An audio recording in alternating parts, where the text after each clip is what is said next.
Hello, my name is Pastor David Pryor. I'm one of the pastors here at Brewster Baptist Church, and this week I'll be filling in for Pastor Doug Scalisi. And today I get the opportunity to share with you the verse of the day. And these verses this week come from my sermon on the Good Samaritan. And today I want to read you a passage from Matthew 22, verses 35 through 40. It says, "One of them, an expert in the law, tested him with this question: 'Teacher, which is the greatest commandment in the law?'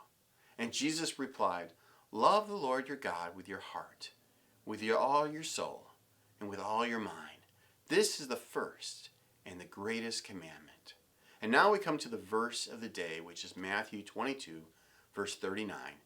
It says, "And the second is like it: love your neighbor as yourself.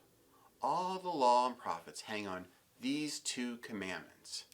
Yesterday, we talked about the greatest commandment. Love the Lord your God with your heart, with all your soul, and with all your mind. This is the greatest commandment. See, when we love God, we're putting God first. To love God is to follow His ways and embrace His character. When we love God, it means to serve Him, to obey His commands, to accept Him, and to pursue His heart in all that we are. When we put God first, our actions should follow His ways in every decision in our life. See, when I think of the greatest commandment, I think about loving God vertically, going up and down. And our focus of that love is between us and God. Today's verse, we're going to look at our focus of the second commandment, which is love your neighbor as yourself. If you're able to join us with the sermon this past Sunday, the Good Samaritan, you will remember that the expert in the law asked Jesus, "Who really is my neighbor?"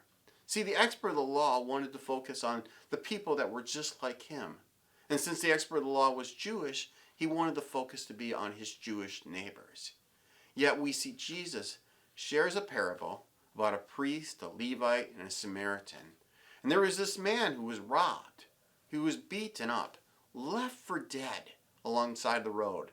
And the priest and Levite, they had nothing to do with him. They crossed on the other side. Yet the Samaritan in the story, he stopped. He took mercy on the man. And the Samaritan bandaged his wounds up. He let the man ride on his donkey. He took him to an inn and had someone take care of him. And on top of this, the Samaritan paid for someone to take care of him. See, Jesus expanded the definition of neighbor to anyone that we come across.